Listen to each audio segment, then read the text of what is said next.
on a Friday, and she chalked up her symptoms to lingering effects of anesthesia.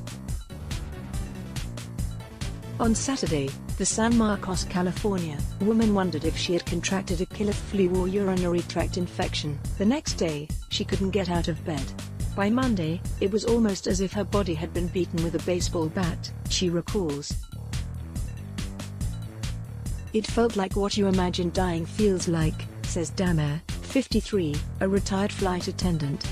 The doctor in the ER told me that if I had waited one more day, I would have died, she says. Physicians use a variety of reusable medical scopes to peer into the body, and they can pose a deadly infection risk when not cleaned properly.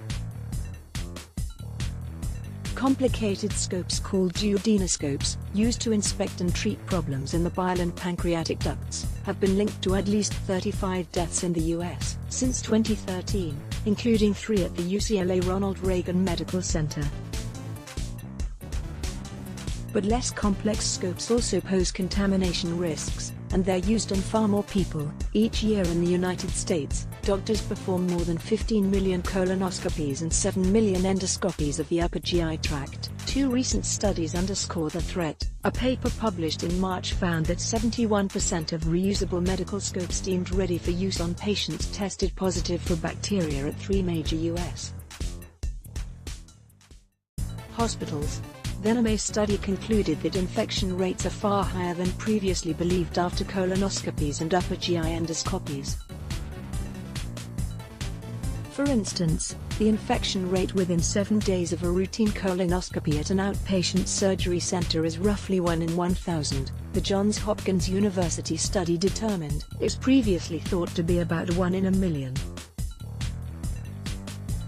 Susan Hutflis, senior author of the May study and an assistant professor at Johns Hopkins, says she was very surprised by the findings, adding that patients must start grilling doctors about treatment options and the cleanliness of the scopes. You shouldn't do it as I did at my first colonoscopy in January. I was on the gurney, waiting to be rolled into the operating room when I asked the doctor, "Your scopes are clean, right?"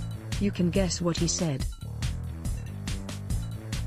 I might have asked earlier, but, as Hutflis says, the more people ask, the more cleanliness will improve.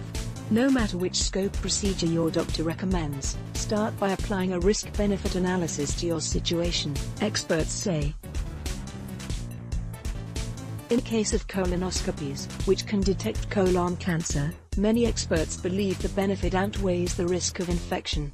Colonoscopy saves lives, says Drive. James McKinnell, assistant professor of infectious disease at UCLA and the LA Biomed Research Institute, the benefit is a reduction in the risk of death. Besides, most infections related to scopes are treatable and short-lived, adds Sylvia Garcia Hawkins, director of infection control for the Joint Commission, which accredits many U.S. hospitals and surgery centers. As part of your deliberations, consider discussing potential alternatives with your doctor, says Lisa McGiffert, former director of Consumers Union's Safe Patient Project and now a member of the Patient Safety Action Network. I would say, is there another procedure that you could identify that's not invasive? If there isn't, start asking questions. First, make sure you're seeing a reputable provider with lots of experience. Ask how many procedures he has performed. If yours is the first, or among the first few, consider going elsewhere or asking for someone to supervise the procedure. You can also ask your doctor if she knows the facility's infection rates, says McGiffert, who is based in Austin, Texas. If they say no, I would say why not? Why aren't you keeping track of this? If your doctor gives you an infection rate but it's confusing, remember, the closer to zero the better, McGiffert says. Next, ask about the facility's scope cleaning process. McKinnell offers some questions. Do you clean and reprocess your scopes? Do you hang them to dry in a place that is clean? After they've been cleaned, do you check them for contamination? Without wading into every scientific detail, you want to get a general sense that the doctor or facility has an established cleaning process. I want to know there's a person cleaning the scopes who's dedicated to cleaning the scopes. If they are, they've got the system down pat, Garcia Hawkins says. You can also research whether a hospital or surgery center in your area uses single-use endoscopes, which are becoming more accepted and prevalent. Ultimately, trust your gut.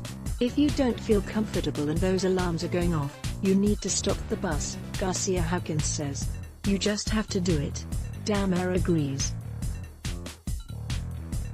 After her bout with sepsis in August 2016, which she says sucked the life out of her for a year, she doesn't plan on getting a colonoscopy again. But if you do, remember that you, not the doctor, are in charge, she advises. This is your whole life, she cautions. You have to feel really good about what you're